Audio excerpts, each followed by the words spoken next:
We're live streaming now, Chair. Thank you. Thank you. Good afternoon, ladies and gentlemen, and welcome to this virtual meeting of the Corporate Parenting Board. For those of you who don't know me, I am Councillor Chris Hobson, and I'm delighted to have been appointed as chair of this board. Can I remind all participants that we are meeting virtually. Therefore, proceedings may take slightly longer than normal, so your patience is appreciated. We are live on YouTube, so please ensure you are mindful of this in your questions and comments. Normal rules of procedure apply, so please ensure all questions and comments go through the chair. I would like to welcome all members to the board and especially new members. Now I'm going to tell you a little story before we start the meeting. This story is about a group of pupils from primary school. It is a true story, and these pupils were going out on a cross-country run. Nothing unusual about that. However, in this peer group, there was a little boy with cerebral palsy, finding it very difficult to walk, never mind run. But he asked if he could go on the cross-country run. Now, the teachers all thought that was a brilliant idea. He could go and watch. But this little determined little man decided he didn't want to just watch. He wanted to join in. So all the staff agreed that was all right for him to do.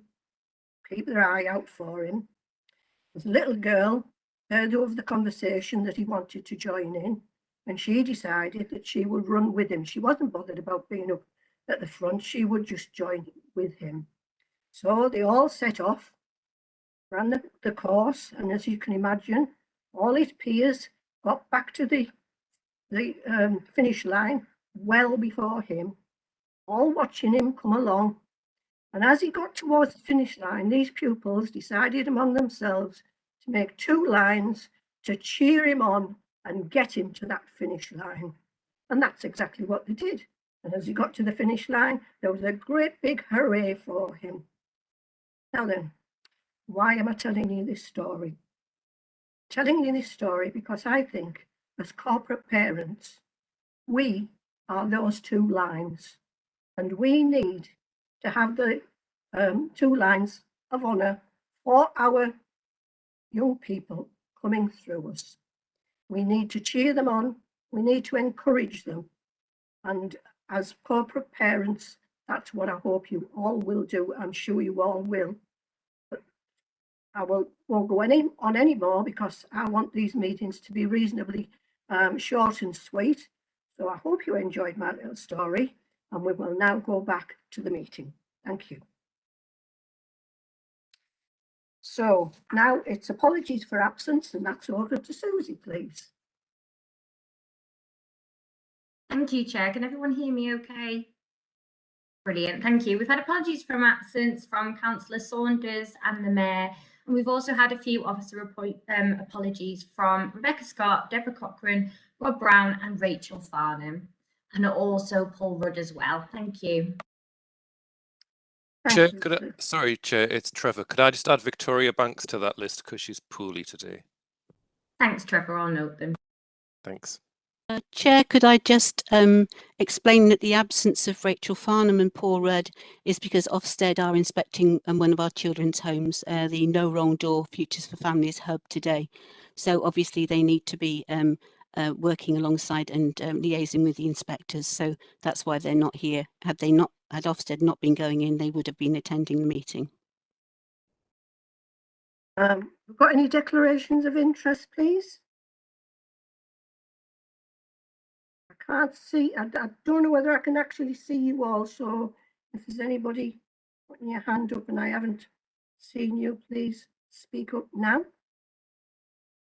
No? Okay. Chris, I'm not sure, it's Alma Halawi. I'm not sure if we're meant to declare our interest if we're on governing bodies of local schools. And when I was last in training about this, we thought maybe we ought to.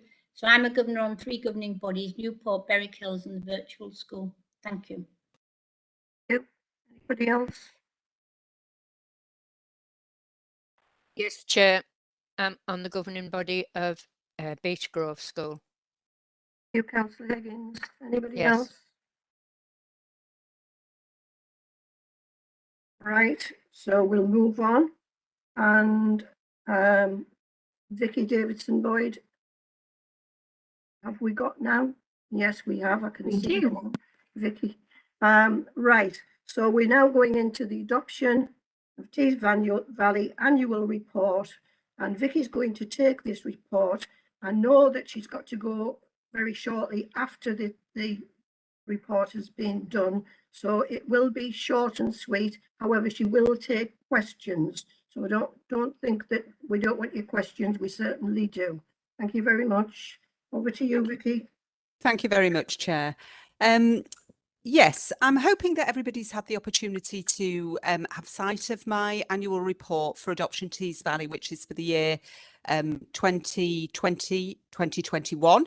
That year has obviously been a year in which we have been quite affected by the COVID pandemic, and I'll talk a little bit about that. I'm not going to kind of go through the report page by page. I hope that people have had the opportunity to read it and see the work that we're doing in Adoption Tees Valley.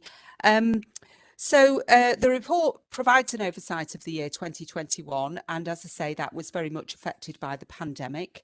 The service used the flexibilities provided in the Adoption and Children Coronavirus Amendment Regulations 2020, and we used extensions to those flexibilities as was permitted during the course of that year. Specifically, the key flexibility that we used was in relation to adopters entering stage 2 of the assessment while medicals and DBSs weren't returned.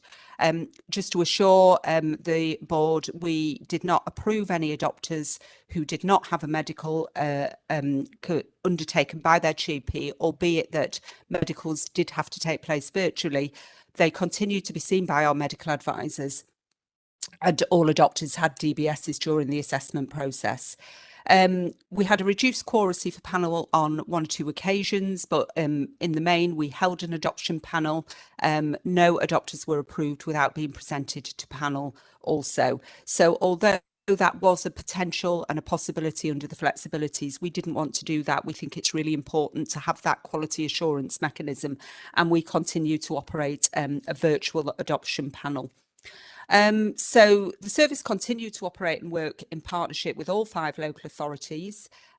We very initially within that year had to cease our activity in terms of actually moving children into adoption placements. And that was because, if you recall, at that point in time, taking you back to sort of April time last year, nobody was going anywhere, and it was important that we kind of adhered to those kind of national imperatives around health. We worked really closely with the regional adoption agencies' national system, and quite quickly we looked at how we could begin to move children on to those families where they were already matched, and we wanted children not to be delayed unduly by the pandemic. So we operated a sort of nationally agreed risk assessment system, very detailed risk assessments around health and around how children would actually move from their foster care placements to adopters, and taking account of the health and safety of everybody involved. And I have to say, there was some phenomenal work done by children's services across the 5 local authorities, Middlesbrough social workers, by foster carers, by adopters themselves, and by staff within my service, to actually enable really good creative thinking and planning so that children could move on. And I think we saw the success of that in terms of some of our outcomes over the course of the year, because our activity over last year was really significant. We placed slightly fewer children and matched for adoption in that year than was the case in the previous year. So we made 82 overall placements for adoption, but in fact we did have another 17 children who moved in via fostering for adoption placements. What we did see was adoption orders were really significantly increased over the course of last year, Our courts also worked really closely with us and managed the hearings, adoption hearings, albeit through some challenging circumstances. And overall, there were 89 children who were adopted over the course of last year. I'm going to talk a little bit about Middlesbrough's figures in a moment. We embedded our early permanence strategy over the course of last year. We'd set out a really clear programme that we wanted to achieve in terms of developing early permanence for children across this region. Again, it was slightly affected by COVID, but what we did do was we actually got that back on track, and we did training to all 5 children's services. We met with senior managers and with legal teams, with the judiciary and with CAFCAS also, and we were able to roll out our early permanence strategy, and that's something that I think has really begun to pay dividends, because we are seeing more and more children referred for an early permanence placement. We've also worked on our moving on to adoption model in the latter part of the year. This is a nationally researched programme, and it's something that we are seeking to embed, and we've begun to pilot in Adoption Tees Valley and use in specific cases. What really, in a nutshell, moving on to adoption does is it means that the foster carers and adopters take a little bit more time to get to know each other. And all the focus, therefore, is on them holding the children or the child through the introductory process and being able to support that child through potentially continued contact with foster carers following the placement.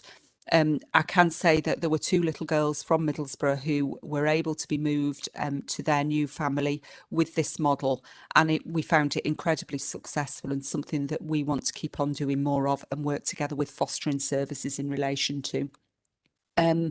So in terms of Middlesbrough's performance over the course of last year, we saw some really improved adoption activity and adoption planning in Middlesbrough. I think one of the things that really got embedded last year was the permanence monitoring group being really tightly managed, and this enabling a really close track of all children with a permanence plan, and particularly an adoption plan. And my own assistant team manager, who has a close link, is the permanence champion for Middlesbrough, and myself attend the permanence monitoring group, which is now chaired by Paula Jemison. And I think that's had real impact on ensuring that decisions are made in a timely way, that if there are any delays or hold-ups, that those problems get resolved. And we've certainly seen some increased activity there. So in terms of Middlesbrough, there were 25 children adopted last year compared with 16 in the previous year. So that's really great. And already this year, there have been 10 children adopted by the end of Q1.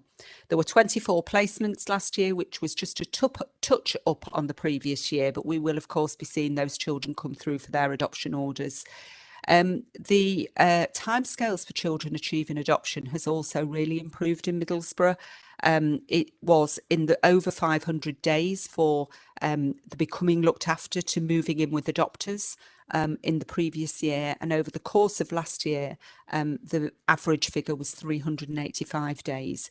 So that's a really massively improved time frame for Middlesbrough children, and that's something to really celebrate. We also saw a real increase in the number of children who were older being able to be adopted. So I think overall there's been a lot to celebrate and a lot of positive success, and really the outcome of a lot of hard work in Middlesbrough Children's Services. Not everything is always perfect. We work really closely and in partnership with the children's care planning teams, and also with the kind of managers and with Paula as head of service. But I think what we are seeing is improvement overall in adoption activity and planning, care planning for permanence. We've been closely involved with Middlesbrough in terms of the training programme for social workers. Just yesterday, myself and Lisa Whitehead joined the Permanence Month and delivered a session on care planning for adoption. And what was lovely was to see so many newly qualified social workers coming along to that session, and managers, so that we could have a really good conversation about, you know, the nuts and bolts really of planning for adoption.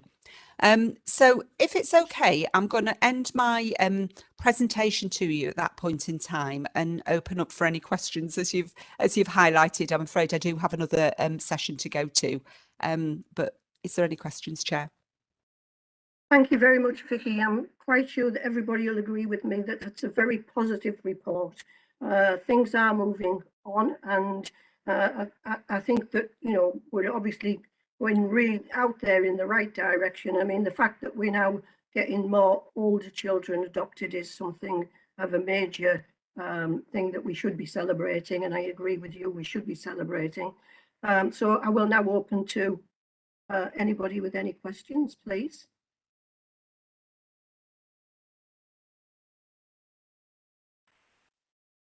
Councillor Davidson, and then Councillor Halawi.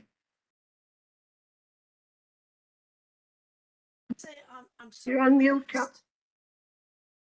you're on mute, I can't hear you.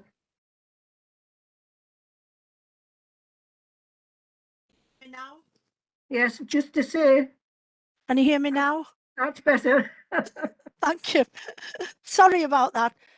I'm so pleased to hear that the number of young people up for adoption has gone up, rather than I would have thought with due to COVID and all the problems that's been happening within the last 18 months that this maybe would have gone down. But I must congratulate everybody on this actually going up. And also I must agree with the Chair, Councillor Hobson, with regards to seeing that older young people are being adopted and not just left in care. Thank you. Thank you. Councillor Halawi. Thank you, Chair. Vicky, I wonder if you could say anything about the diverse groups in our communities and where we stand with adoption across different diverse communities. Yes, we have been seeking to reach out to diverse communities and hopefully to recruit more adopters from diverse communities. We have seen a small increase. We haven't seen a massive increase in the number of families from ethnic minority backgrounds coming to us, but we have, I think as we speak, we have 3 families coming through assessment at this point in time. And we do have children who have ethnic minority backgrounds, who obviously we hope to be able to match and place with our own adopters wherever possible. Most typically, there is no one ethnic background that is prevalent within Tees Valley and within Middlesbrough.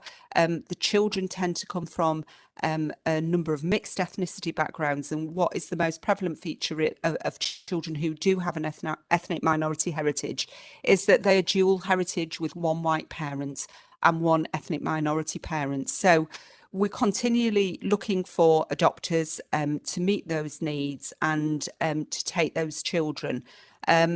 It's progress, but it's slow progress. I think it's something that we are hopeful to continue to work on, and to be able to kind of offer those families for the children, but also provide that service for people who wish to adopt in the region as well.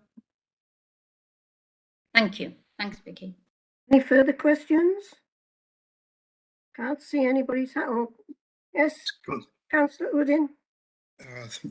Thanks, Chair. Thank you very much. Yeah. Hi, Vicky. Nice to see you again. Hello. Hello. Well, first of all, you know, I mean, the question I had that Alma actually asked, I just wanted to comment, obviously, overall, the progress and everything, you know, it's been really fantastic. We're knowing, you know, this background, obviously, how hard it is. Plus the last full 18 months or 2 years, you know, been very difficult, but you made, you know, really good progress. So it's fantastic work. I like to congratulate, as the Councillor Davidson, you know, like to congratulate the whole team, your team and our Middlesbrough team as well. Can I also just check, within this 25, have we got any sort of sibling group? Oh, yes. Yes, we definitely have got sibling groups. Sorry, I haven't got that number just at my fingertips, but yes, we definitely have quite a number of sibling groups. That's quite a prevalent need in Middlesbrough. And in fact, You know, what I can say is overall, in fact, I've just been doing quite a big data analysis for the full 3 years that Adoption Tees Valley has been live, and we've really significantly increased the number of siblings placed together. And that's something that we're really seeking to do, and we're achieving that. 46% of our children have been siblings being placed together since we went live. So that's kind of obviously quite a significant number, and something that we're kind of really proud of, actually. So yes, our expectation would be that unless the assessment determines that siblings would not be best placed together, and that's the children's social worker assessment, then we will look for a family for siblings together. And we look in our own resources. That's what we're seeking to help our adopters think about taking siblings. And actually, we've been quite successful at the latter end of last financial year in recruiting adopters who do want to take siblings. So we've had quite a lot of that activity this year. But we would also look to our regional voluntary agencies for adopters as well. We're doing quite a lot of strategic work to help find families for children that are within this region, so that children are, wherever possible, not going many miles away from the region. We think it's actually quite important in terms of potential for adoption support and potential for future contact with other siblings who might be living in other parts of the kind of borough, to be able to keep children wherever we can closer to the home area. So yes. That's great. Thank you. Thank you Chair. very much. Yeah, thanks, Chair, and thanks, Vicky. Chair, hi, it's Paula Jemson. I was hoping I could come in at this point and just add a little bit more information to that, if that's Absolutely. okay. Yeah. Apologies, my camera's off because my connection is poor, so I've turned it off to try and strengthen it. But Vicky mentioned that there's been 10 adoption orders in Q1, which is a significant improvement from where we were this time last year and the year before. But we've actually secured 14 adoption orders in the financial year to date, with another 2 hopefully due to be granted this afternoon, which would take us to 16. We've got 32 children that are currently subject to placement orders, so they're at various stages of the adoption process. But of those 32, we've actually only got 2 children that are not linked to adopters. So this is really kind of evidencing some strong performance and some significant improvements in that area. But just around the demographics of those 32 children, we've got 7 single children, we've got 5 sibling groups of 2, and 5 children of ethnic minorities. We've also got 6 children that have got significant health and additional needs, and 7 children that are over the age of 4. So that really kind of gives us an indication of some of the challenges that we're facing, and that we are still managing to secure these children in adoptive placements with their forever families. So I just thought it was important to kind of give some of the demographics around that, and a more kind of up-to-date picture as well, on top of what Vicky's said. Thank you, Paul. I know I've got Sue and Tia wanting to come in, although I don't know whether we've lost Tia, but I'll go to Sue Butcher now, please. Thank you, Chair. I would also like to point out that these improvements have been made during COVID, at a time when social workers have been working differently, when the regional adoption itself has been working differently. So I'm very proud of the fact that not only have we worked through COVID, but we've actually made improvements through COVID. And I think that all of my staff, I would praise.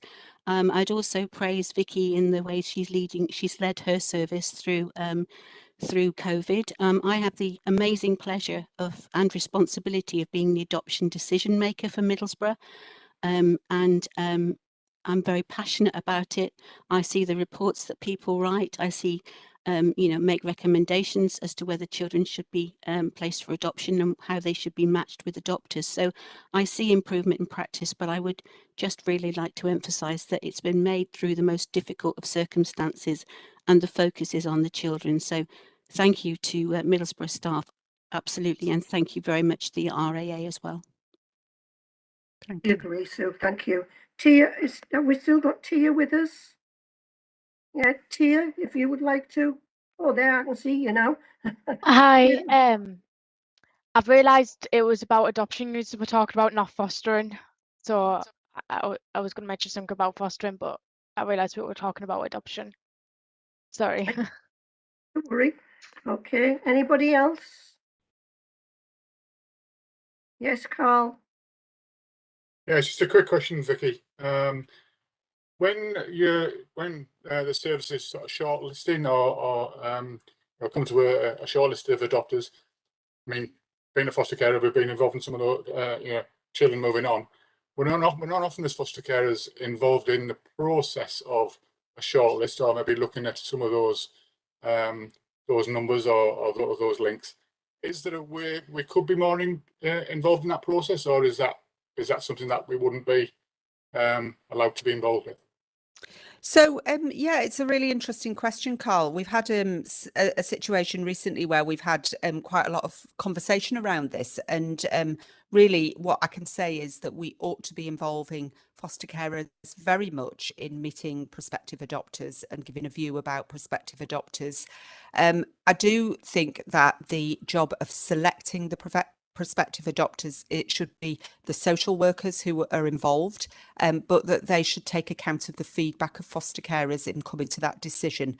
And that decision is ultimately made at what we call a matching and selection meeting. But prior to the matching and selection meeting, it should certainly be the case that foster carers have been asked to meet with adopters and have a discussion about the child, share about the child's needs, how they are, their personality, and really, help the adopters understand about that child, but also to kind of get their own views about the adopters. You know yourself that you'll form a view about people when you meet them, and what you think about them. But we do think it's important that actually that decision is made by the social workers involved. Any further questions? Can't see anybody. That just leaves me to thank Vicky for her input this afternoon, and I know you're dashing off, so we will let you go. Thank you. And perhaps I could just comment that this week is National Adoption Week. People are probably aware of that, but any support anybody can give to just kind of following, recommending, and asking people to look at our website. We're holding information events, but also we're having conversations about adoption. And that's the session I'm going into just in about 15 minutes now to another audience to talk about adoption. So yeah, I just wanted to say that because it is National Adoption Week. Thank you very much, Vicky, and thank you for your input this afternoon. Thank you. Right, we move on now, and we've got an update on COVID from our own Sue Butcher. Thank you, Chair. Just a very short update. And generally, as far as schools are concerned, it's back to business as usual. However, there is a COVID layer that's still out there, and it is making a difference to some schools in the way that they are making difference to some schools, but they are still managing magnificently and liaising with the local authority. I think that's principally what I've got to say. In terms of children's social work, it is really business as usual, working with children and young people in the way that we always have done pre-COVID. There's quite a lot of work going on in terms of moving the social workers back into Middlesbrough House and the way that we need to do it safely and protect staff. Things like, every other desk, things like moving some teams that were out in other areas of Middlesbrough into Middlesbrough House.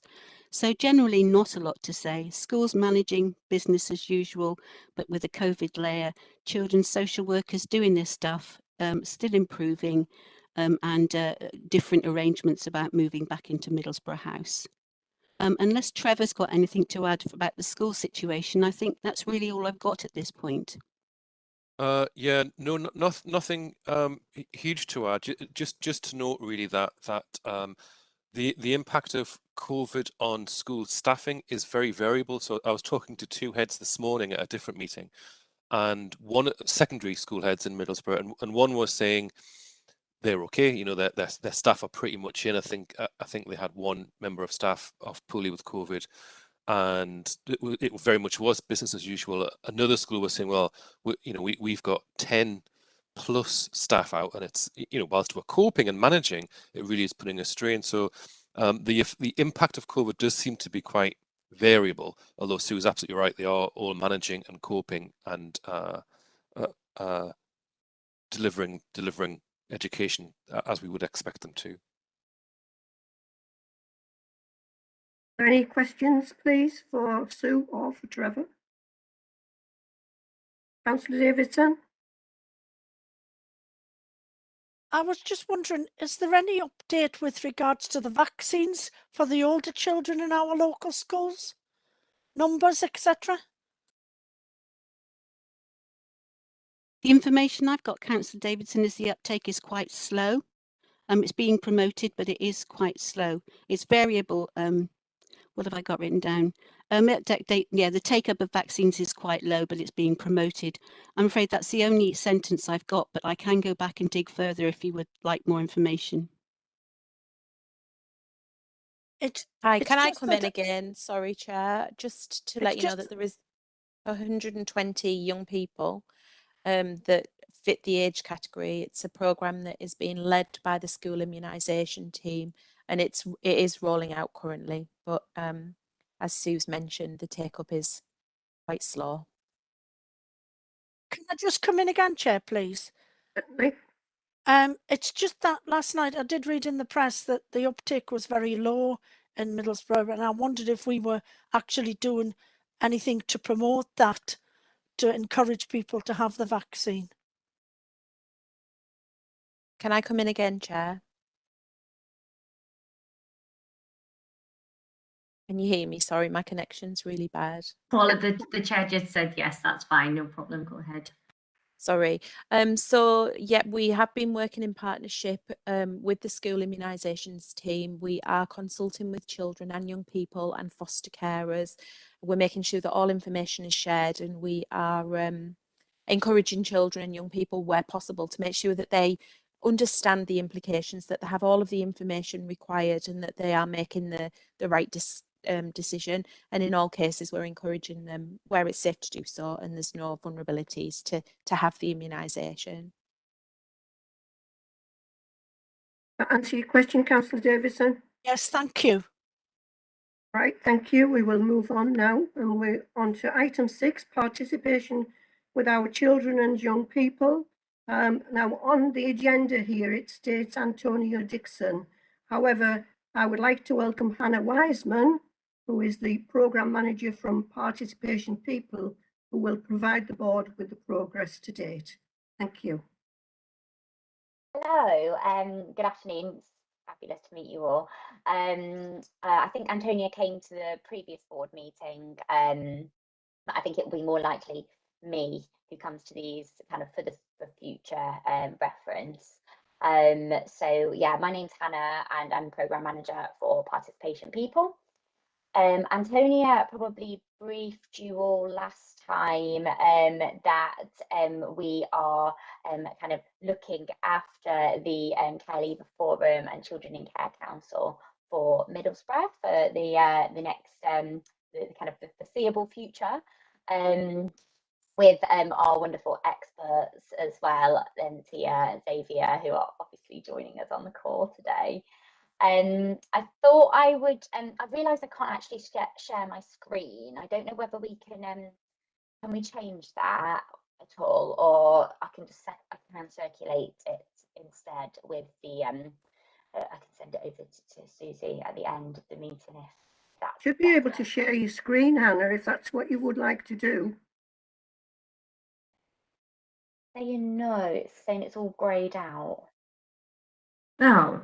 Hannah, have you got it at hand? Do you want to email it to me quickly? And then Yeah, I can ping it over. I've actually got it. I've actually got it in a back email ready to send over to you, just in case this happens. Just ping it over and I'll share it for you.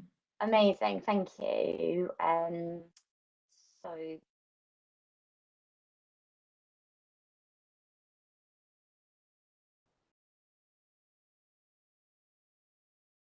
pinged over now, Susie.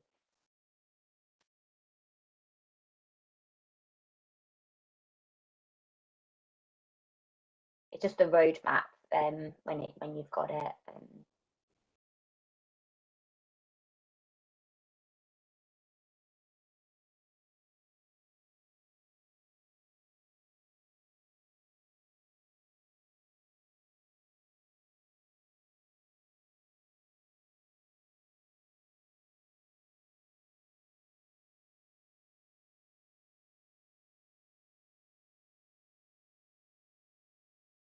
I can, whilst we're waiting for it to come through, I'll start talking about it, and then it might hopefully magically pop up. I don't want to keep you all waiting. I know you're all super busy people.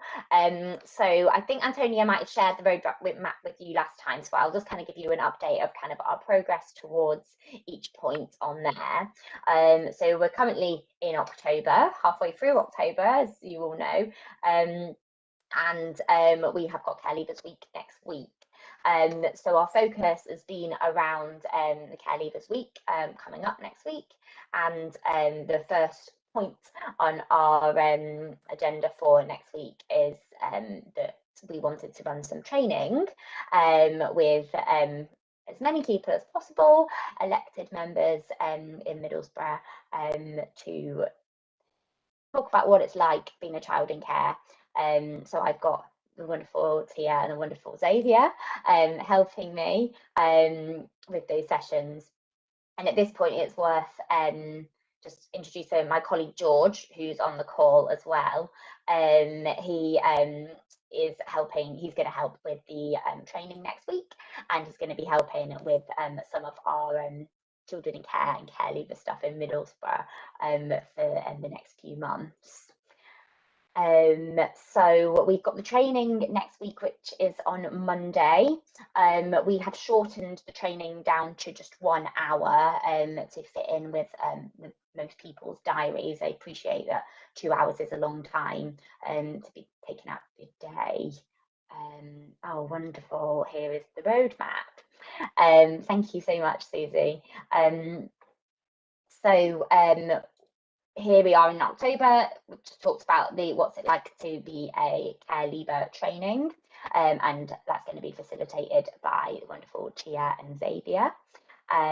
We also have started to create an emotional flashlight creative workshop series, which is for any care leaver in Middlesbrough, or a Middlesbrough care leaver that's also living out of borough as well. They're more than welcome to come. They're going to be all on Zoom, and we've got some wonderful creative hosts who are going to talk to the young people about being really creative when it comes to their well-being. So whether that's through movement, through art, through music, we're going to kind of go on a bit of a journey, and we're going to launch that next week for Care Leavers Week, and we're going to run those workshops all the way through November until the end of November, when we're going to have a finale where we celebrate all the wonderful things that we've all learned about taking care of our well-being.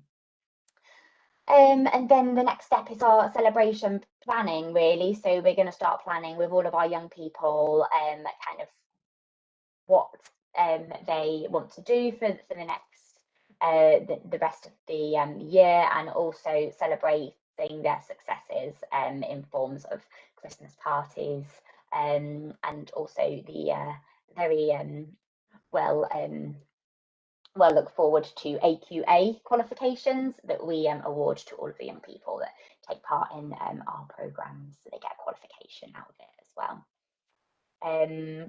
That leads right through to, oh, I've got a big, there we go, I was going to say, I've got a big grey box on my screen.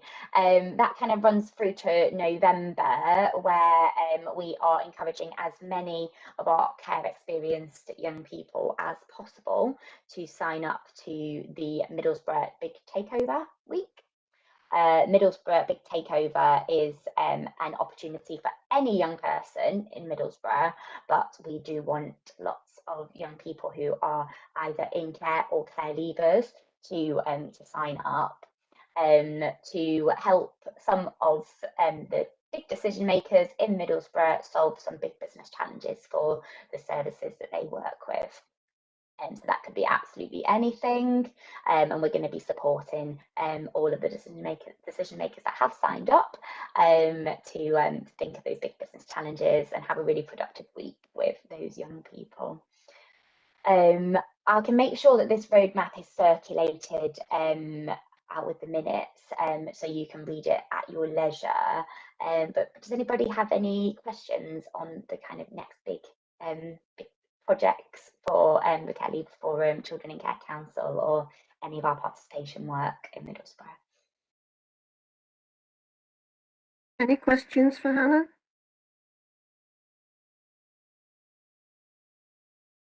Can't see any hands up. Councillor Garvey, did you have your hand up there? No, sorry. Must have just been scratching your head.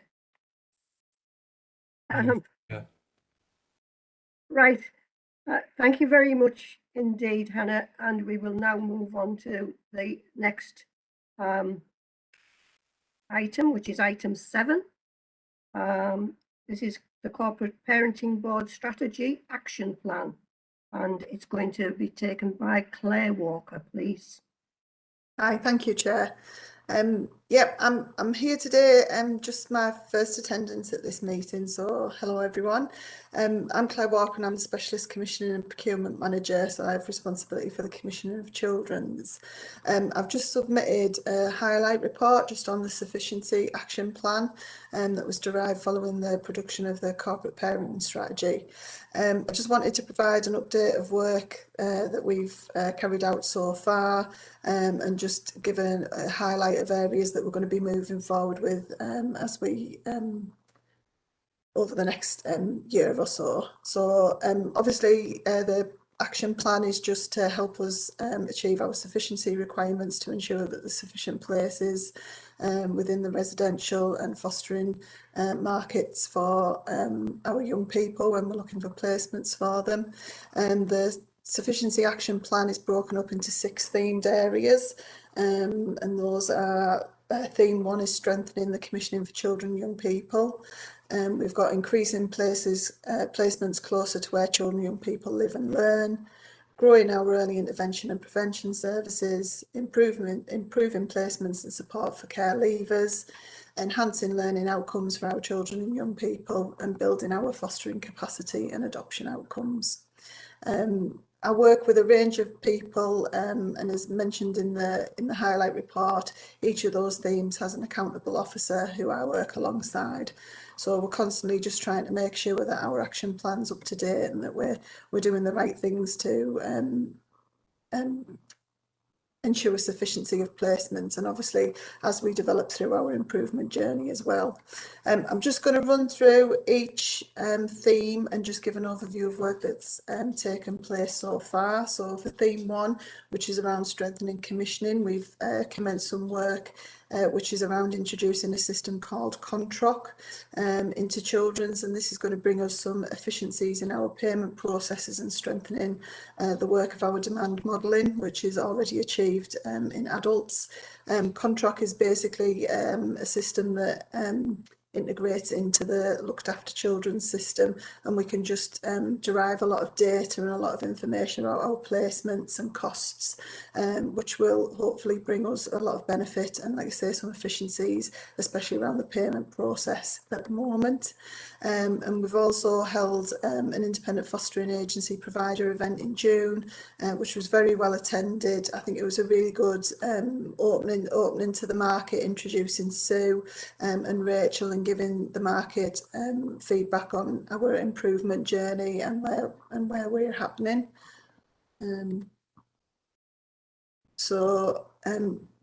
Sorry, my apologies.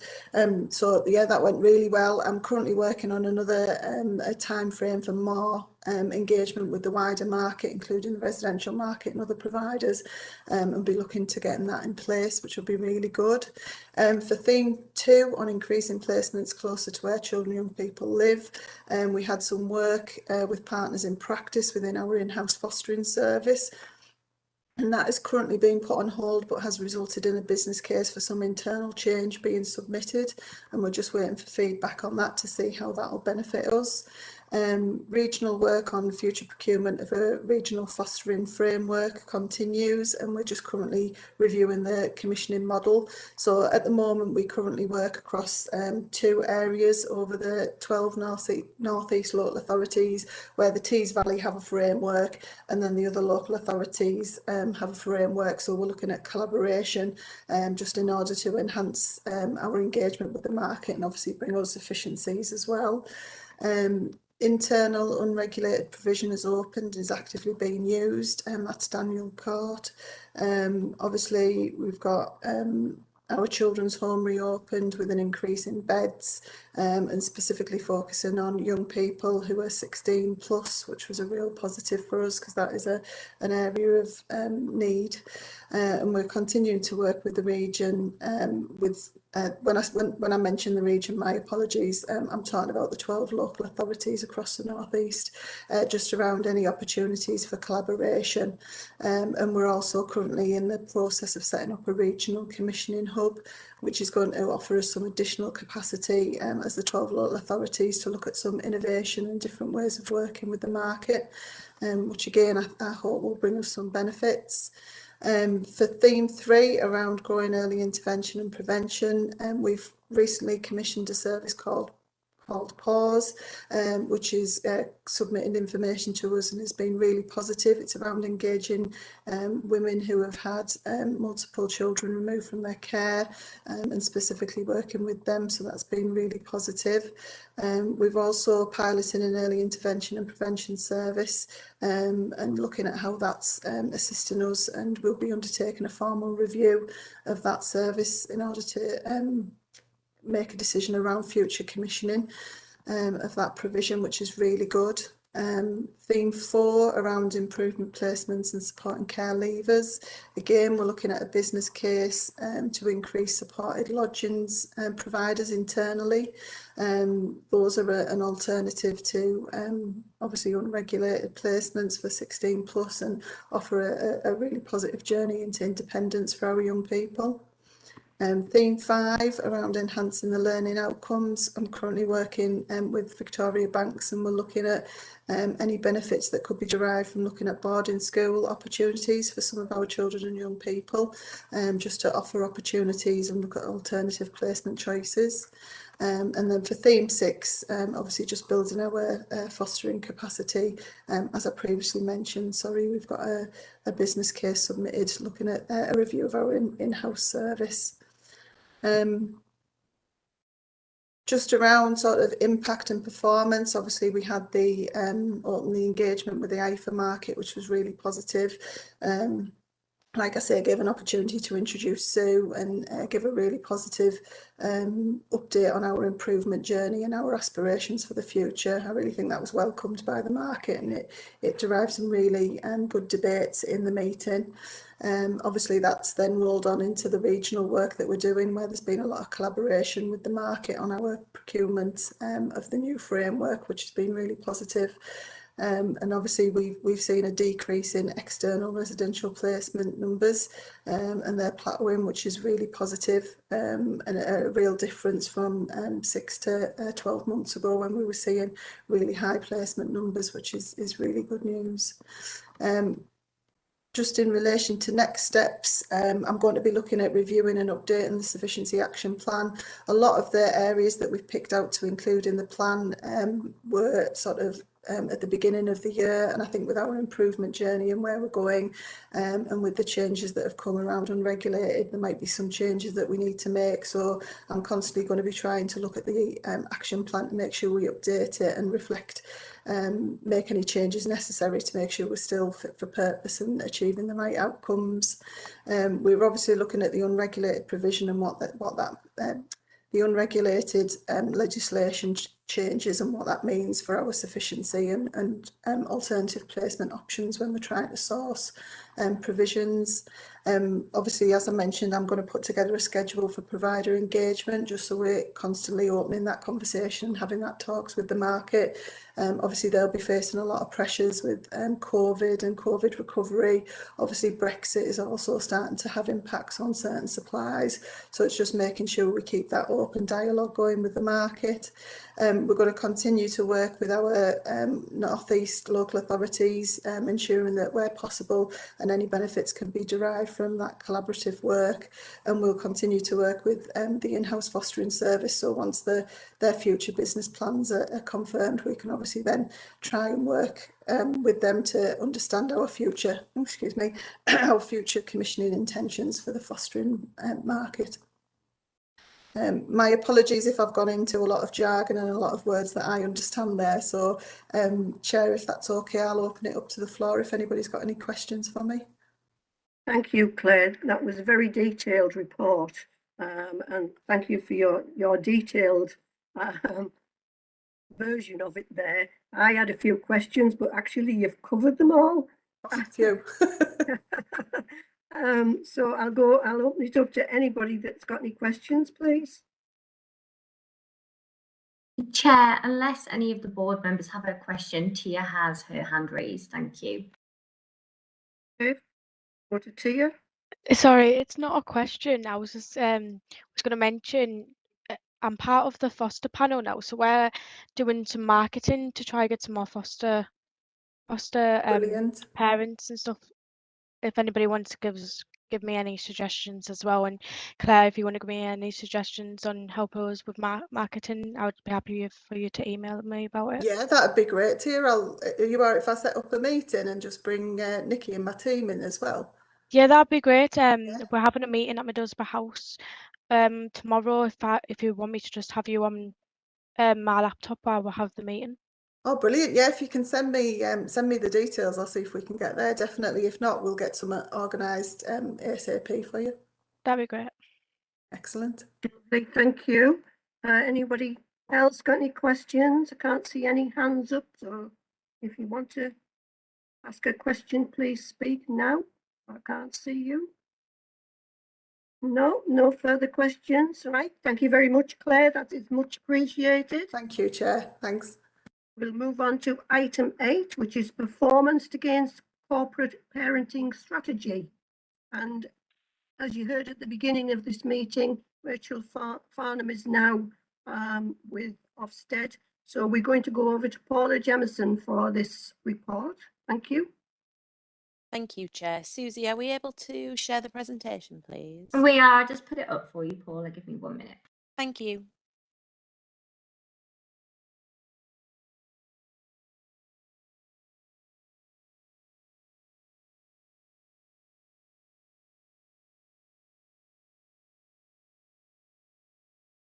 Thank you. So as you alluded to, Chair, I'm here on behalf of Rachel Farnham, and I'm going to be presenting some highlights of the scorecard against the corporate parenting strategy. Are we okay to move on to the first slide, please? So the first slide looks at demand, and the first graph at the top here represents the overall number of looked after children. So there's some narrative on the side that will explain that since August 2020, there's been a significant reduction month on month of the numbers of looked after children. And overall, during that period, from where we were in August, actually shows 664 children there. But at our height, in September, we had 702 looked after children. But since August, there's been a 22.6% reduction. And that is largely due to the strengthened practice, the strengthened management oversight. There's a reduction in the number of children that we bring into care, and also an increase in the number of children that are secure in permanence and ceasing to be looked after. So we measure how we're performing in this area by measuring how many children are looked after per 10,000 of our population of children in Middlesbrough.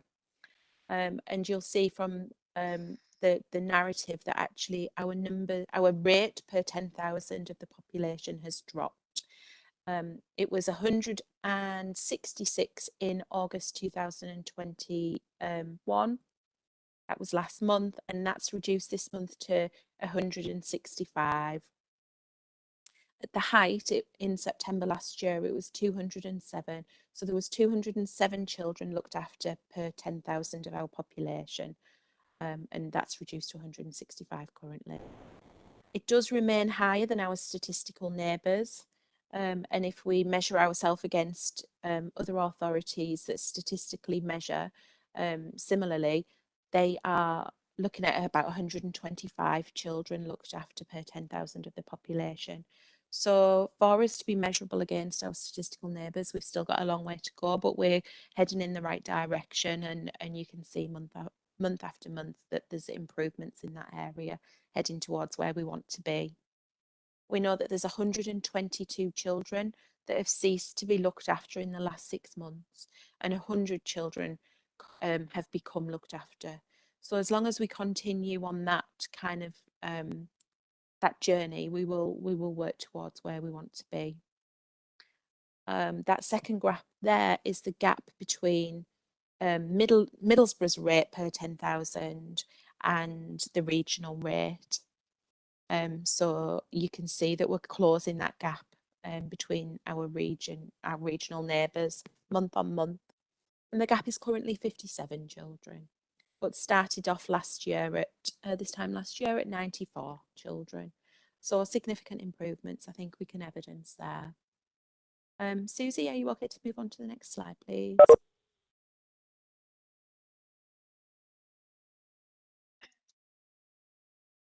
I'm just having a bit of technical difficulties. Give me 1 second. Yeah, that's fine. Thank you.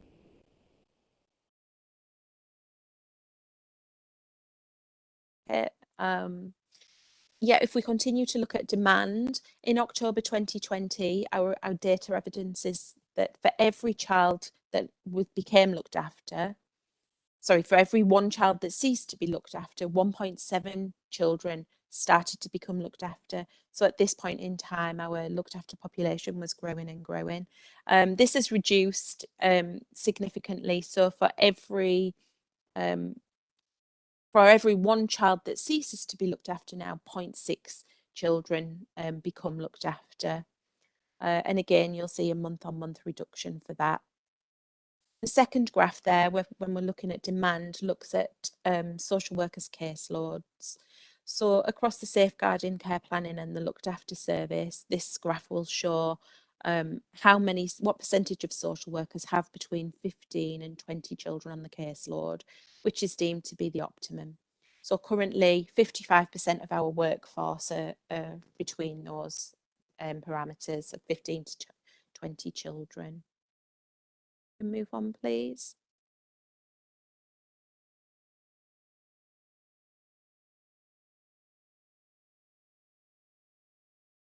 If we look at permanency, and we look at the amount of children that are secure in permanency through the making of a special guardianship order or a child arrangement order, we know that in the last 6 months we have 51 children who have secured permanence through the making of a special guardianship order or a child arrangement order. This has been achieved through increased management oversight that Vicky Davidson-Boyd talked about regarding our legal gateway panel and our permanency monitoring group. So we now track closely every child that is subject to a care order residing with a close family or friend, and we track them to ensure that they're progressing in a timely way through to revocation of that care order. We achieve that through the making of a special guardianship order. In July last year, there was a height of 212 children that were looked after in that kind of arrangement with a family or a friend. And we are continuing to make improvements in this area. And that's reduced in August to 129 children. So we had a 39% reduction in that area. If you look at the graph on the right, the first graph represents how many weeks children have been looked after at the point that they cease. Sorry, could we just go back to the last slide, Susie? I think we jumped. Just wanted to explain quickly what that graph represented. So you'll see that there's a spike there. So that represents how many weeks children have been looked after at the point that they ceased to be looked after. So of all of the children that ended being looked after in September, the average number of weeks that they'd been looked after was 243 weeks. And you'll see that's quite a jump from previous months. Upon analysing that data, that's because we've had a number of children last month that turned 18 who have been looked at. So at the point that they turn 18, they're looked after status ends. Of those children that ceased to be looked after last month, a lot of them had been looked after for a significant period of time. So that was up to 15 years. So we had 5 children that ceased to be looked after last month due to turning 18, and there was 3 of those who had been looked after for a significant period of time. So that data is evidencing that that's shot up significantly. But I just wanted to provide a bit of context around that. Could we move on to the next slide, please? So in terms of children that are subject to care orders and looked after but are placed with parents, the most recent forecasting model demonstrates an ongoing reduction in the number of children that are subject to these kind of placements. And we're reducing that through making sure that we're reviewing them regularly, and we're returning to court where we no longer need a care order. We're doing that in a more timely way to make sure that actually our involvement in children's lives is at the most minimal point. So if they don't need to be subject to a care order and looked after, then we're bringing that back to the attention of the court. In September last year, there was 99 children living at home in those arrangements, and we've reduced that month on month, and we currently have 58 children living in those arrangements. So that's a 41% reduction. And Vicky's talked at length about adoption, but we're seeing some really increased performance in the area, which I won't go back over because I think the board have heard that today. But there's some real strong performance in that area, and we are progressing children to adoptive placements in a much more timely way, and much more children are securing permanence through adoption than they have done over recent years. We can move on to the next slide, please, Susie. So this next graph talks about the number of children that are placed inside or outside of a 20-mile radius of Middlesbrough. And wherever possible, we want children to continue to reside in Middlesbrough or close by. So you'll see here that the graph shows an increase in the number of children placed outside of a 20-mile radius of Middlesbrough. When we've analysed that, it's important to note the type of placement that children are placed in. So there's been 10 children that moved out of the area in September. And when you look at that data, 1 child was placed in their adoptive placement, 2 children were placed with family. So they may be further afield, but actually they're managing to be maintained within the family. 5 children were placed in foster care. But when we look at that, actually 3 were in-house foster care placements. So we're still managing to support those children within our own resource. There was 1 child that moved to an external residential placement outside of the area, but actually that residential placement was much more suitable to their kind of complex disability needs.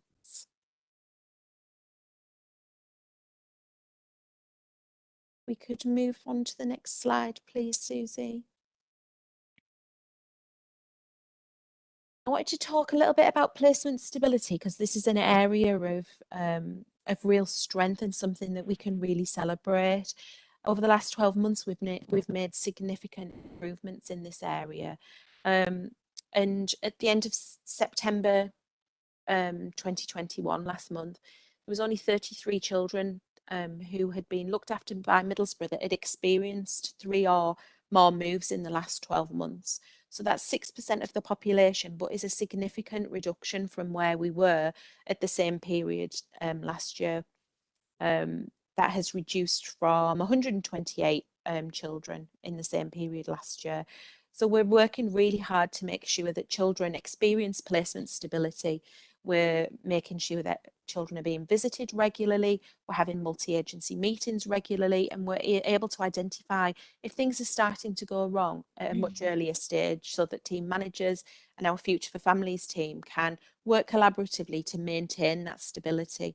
So that's a real area of strength for us. The top graph there talks about children who, care leavers who have remained with their current foster care placement. So you'll see that that is on an upward trend, and there's currently 17 care leavers who are residing with former foster carers. The bottom graph there shows the number of children who have had a placement breakdown in the last 12 months. And this really corresponds with the placement stability data. So as placement stability is increasing, the number of children experiencing placement breakdowns is reducing month on month. Can we move to the next slide, please, Susie? So in terms of quality and impact, we talk here about IRPs, and an IRP is raised by an independent reviewing officer when they need to challenge either a plan or progress of a placement for a child. So we have different stages of these being resolved, from an informal stage, and that escalates through to a team manager at a stage 2, a head of service at a stage 3, and that can ultimately escalate to director or CAFCAS in some extreme cases. So we've seen a 30% reduction in the number of IRPs that have been raised in the last 6 months compared to that of the previous 6 months. And 89% of those challenges were resolved in either stage 1, which is the informal stage, or a stage 2 with a team manager. So we've got much fewer disputes that are ongoing, and we have got a lot that are resolved at an earlier stage. The next graph there refers to children who are post-16, so age 16 and 17, and their educational status. So it shows that 77% of our children who are looked after post-16 are in some form of education, employment and training, and that's been stable for some time, but you'll see from the graph that there's been a recent increase. I have also included some data here on our care leavers who are in education, employment or training, who are not in employment, education and training, because we've been doing significant work to work on that data and understand it a little bit more.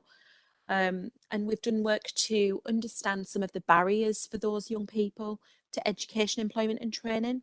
So this, I won't go through this line by line, but this is just giving board some examples of some of the work that we've done. So we know, say, for example, that 26 of our care leavers who are NEET largely due to emotional or mental health difficulties. So what we'll be doing moving forward, now that we have this data, which is really recent, is working on our NEET panel so that we can bring relevant partners in to support some of the barriers. So we'll be working with our CAMS service and our substance misuse service to challenge some of the barriers to children accessing and young people accessing education, employment and training. Could move on, please, Susie?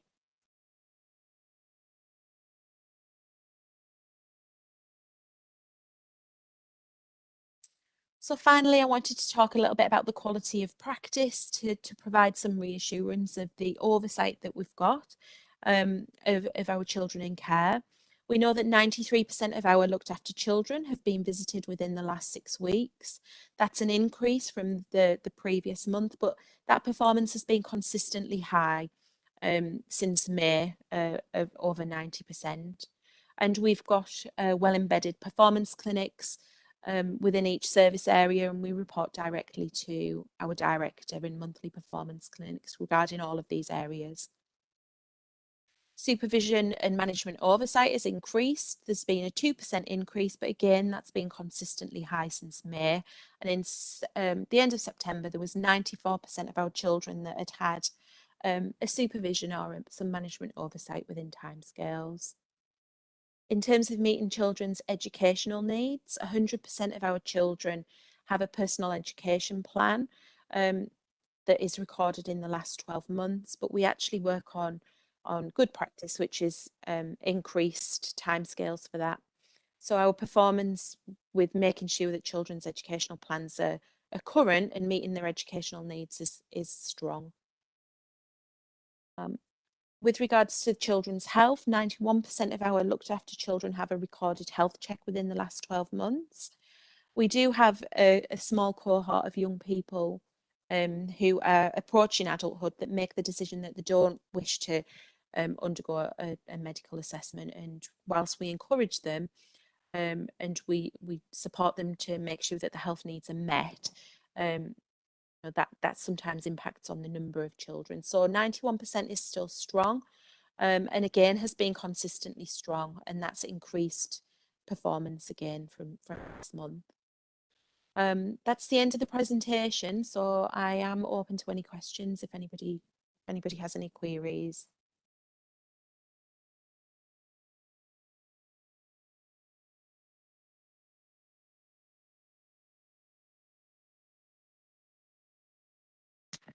Chair, you're still on mute, sorry.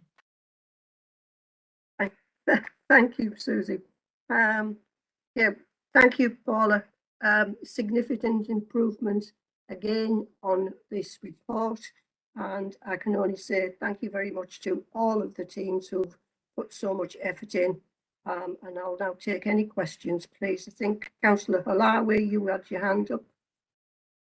Thank you, Chair. Just for clarification, did I hear you say that 100% of our children have a PEP, person education plan?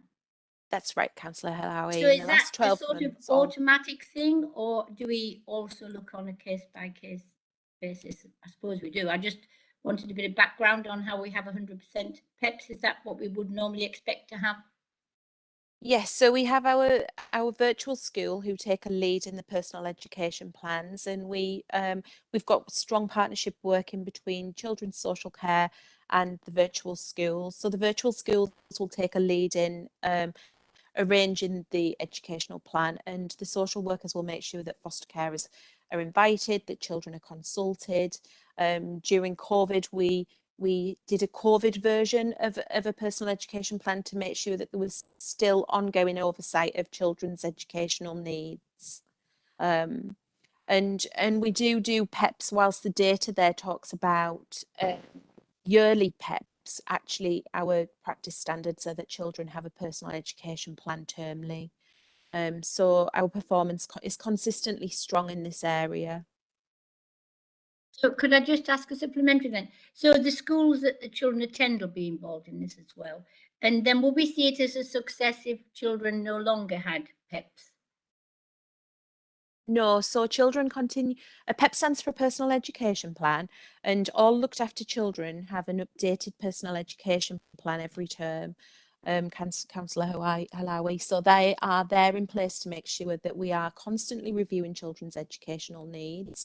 We're looking at what additional support they need to kind of achieve to the highest standard. We consider their transition into secondary school and into college. And the personal education plans are a legal requirement for all of our looked after children. So they continue post 16 through to adulthood. That's very reassuring. Thank you, Chair. Yes, that they're in place. Thank you.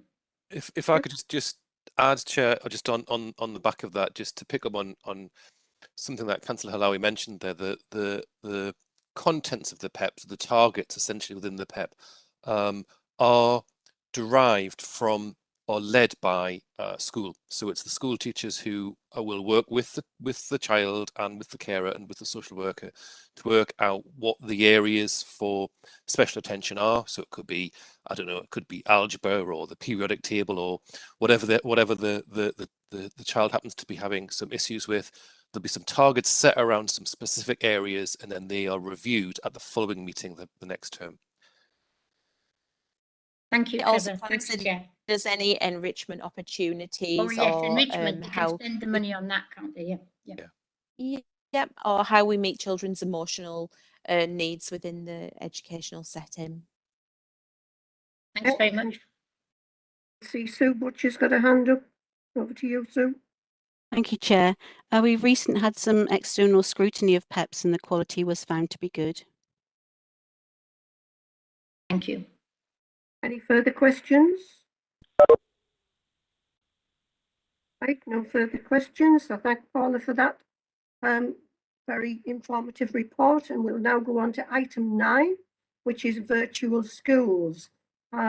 Victoria Banks was going to take this, but have we got Victoria with us? We haven't, but you have got me, Chair. So I Sorry. shall do my best. I knew somebody was going to do it, as I was told at the beginning, but I'd forgotten. Sorry, Trevor. I do apologise. That's quite all right.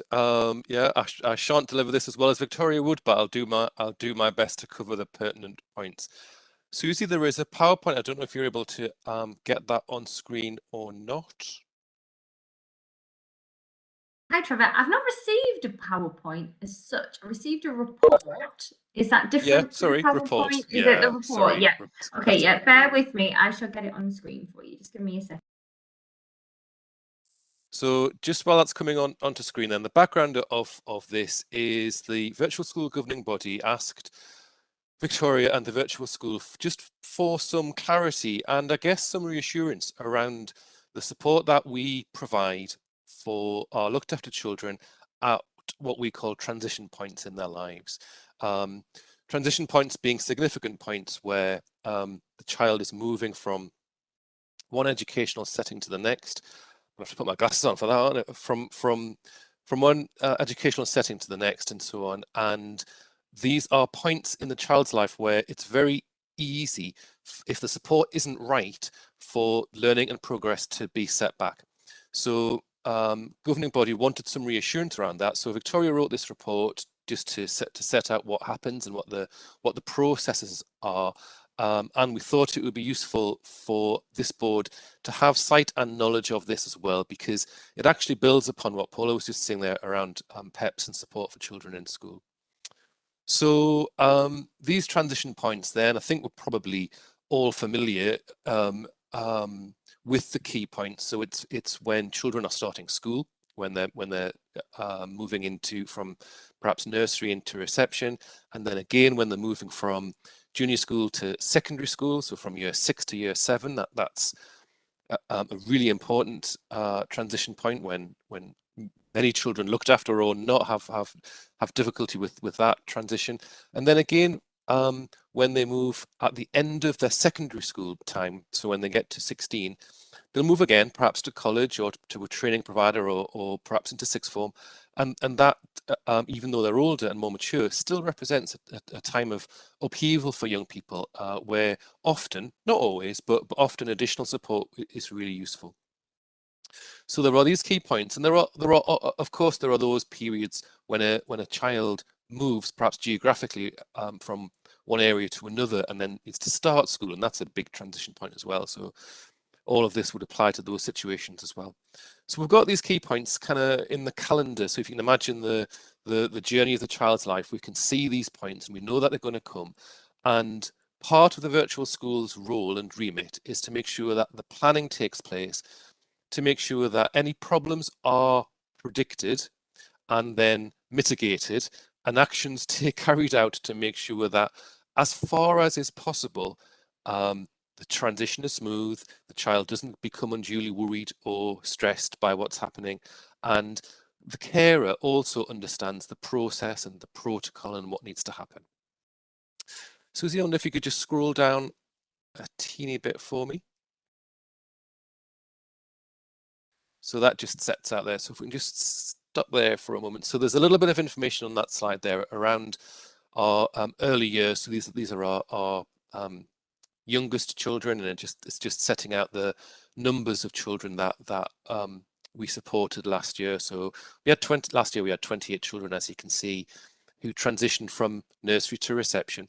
Now, usually, I'm going to stick my neck out, and I know if Victoria was here, she'd be kicking me under the table. But usually that transition is relatively straightforward, because often the child is at nursery at the same school at which they're going to start reception. So generally speaking, it's a straightforward reception. Although, as you can see, some of those children will move to a school for the reception class, which is outside of Middlesbrough. We had 9 move for a whole variety of reasons from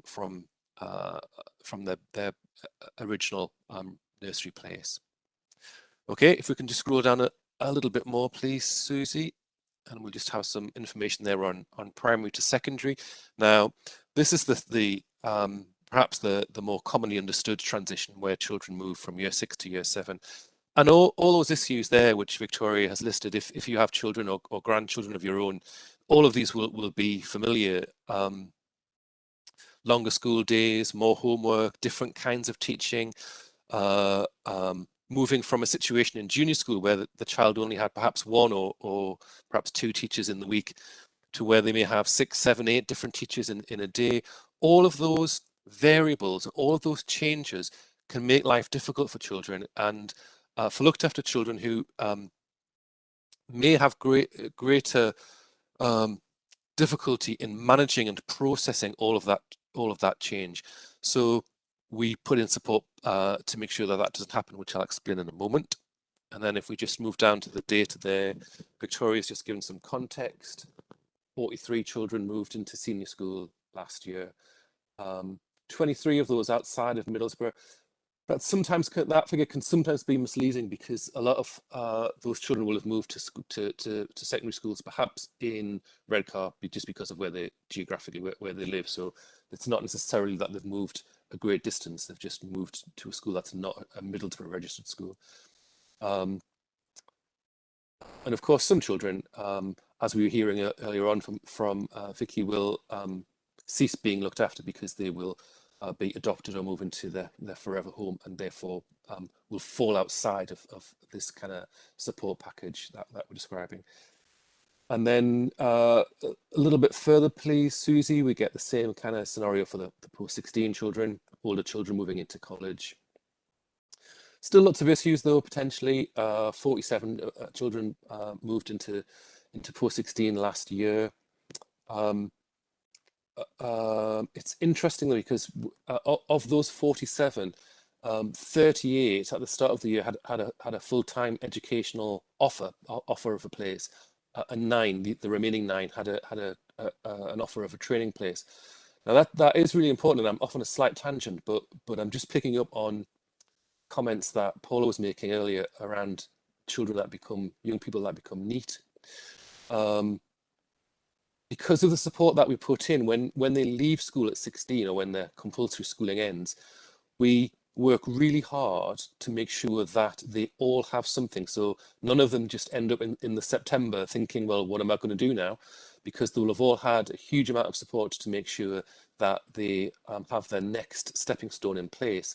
The issue is that sometimes the stepping stone doesn't work out. So they may, for example, have a college place, they start college, and they find that they've chosen the wrong course, or they don't like it, or it doesn't work out, and they can drop out. So a lot of our work going forward is going to be around trying to respond to that, to make sure that if the post-16 option for a young person doesn't work, that we're able to get involved really quickly to make sure that they don't spend a huge amount of time not engaged in something positive and constructive. Okay, just moving down a little bit more, please. This would have been easier if it wasn't a PowerPoint, wouldn't it? Thanks, Susie. Just keep going a little bit more. Oh, it's all gone black. That's it. Can we keep scrolling? Yeah. Okay. So we'll just have a quick look at this diagram. So this diagram just sets out, and there is a version, or there are 3 versions of this diagram. So there's we won't look at all 3, but they're in the papers. But we'll use this as an example. So it sets out the time frame when a child's moving from nursery into reception, and the next one sets out year 6 into year 7, and then the final one sets out post-16. But I think the takeaway point from this is that the planning and the support starts very early. So we never wait until it's a week or a month before the transition point arrives. We start off months, and in some cases years in advance. So we are able to predict the potential issues. We work with the carer and principally with the school. That would be the school where the child currently is attending and the school where they're going to move, if it is going to be a physical move of school. So we'll work with both sides of that coin to make sure that everyone understands what's going to happen, what change will look like, what we can do to mitigate any problems that might arise. With the older children, we'll probably start planning these moves perhaps 2 years in advance of them actually happening, to make sure that everyone understands the process, to make sure carers understand the forms that need to be filled in and the key dates that they need to be filled in by, and all those kind of key steps that need to go through, because those administrative things can be problematic. For the children that are moving from junior into senior school, each child will have a plan, an actual written plan that sets out all of the details so that everyone understands who's doing what, when, what the key points are, what the key issues are, and sometimes, particularly for the children moving into secondary school, there are additional expenses, additional visits to secondary school, or other expenses that are incurred. So we will provide extra funding. We give the junior schools up to perhaps £1,000 to make sure that finances aren't a barrier to making sure that every child has the best possible support to get them, to assure them of a good start in their new setting. So if we just scroll down, I won't go through them, Susie, but if you scroll down, we'll be able to see a similar process set out for, there we go, for the year 6 into year 7 transition. You can see that starting in year 5. And if we continue to scroll down to the last slide, see a similar model for the child progressing from year 11 into year 12, which is post-16, which starts perhaps in year 8 or 9, that planning will start. So very thorough, very detailed, and I think in the vast majority of cases, a really comprehensive support package that most children are able to benefit from. Thanks, Susie. I think that's the last slide. Thank you, Trevor. And I agree with you. That is a very comprehensive support package all the way through school. The one thing I am pleased with is the fact that we actually carry on over post-16 and make sure that they do get a good placement. And if the placement doesn't work out, we'll look for something else for them. I think that is really important. I agree. I mean, post-16 is an area where traditionally we, as a virtual school and as a virtual school, have probably put less focus on, and we've focused more on the compulsory school years. But going forward, we want to change that because it is so important to get that stage right. We've been successful in a bid to DFE to get some extra funding to do some pilot work around supporting children post-16, and I think it's important. I think that we just get our line of sight really sharply focused on post-16, because if young people get their post-16 experience right, then their careers can take off and they can do all, the world opens up. But similarly, if they get post-16 wrong, sometimes life can get really difficult for them. So we do just need to make sure that the support to get into post-16 is good, but then the continuing support during post-16 it's as good as it can be. Thank you, Trevor. Any further questions for anybody, for Trevor, from anybody? No. Thank you, Trevor. That is really good. I for one, thoroughly enjoyed seeing the progression of the children going through and what we do to make sure that progression is just so easier. Well, we know it's not always easy for them, but a lot easier because we're there to support. Yeah. Okay. Right. We'll go on to item 10. Any other business? As we've already mentioned in this meeting today, Care Leavers Week is the 25th to the 29th of October. And also, as been mentioned, on Monday, the 25th of October, there will be a workshop delivered by our care leavers. This workshop is open to all councillors, and we would like to see as many councillors present as we can possibly get there. As you know, we're all corporate parents. It's all our responsibilities. So please, if you're listening today and you're not here, please, can I ask councillors to come along to that? Before we close, I would like to ask if there are any residents watching this that are interested in fostering or adoption And I was going to say, please take note of the telephone number on the screen, but it hasn't arrived. So please get in touch with Middlesbrough Council. You will be put through to the right people, I can assure you. And we were always looking for foster parents or adoption people. So please, if you just want to have a chat, if you would like to go a little bit further and move into onto the lists, then we'd be delighted to have you. So any residents listening, please get in touch. I would now like to bring the meeting to a close and thank you all for your participation this afternoon.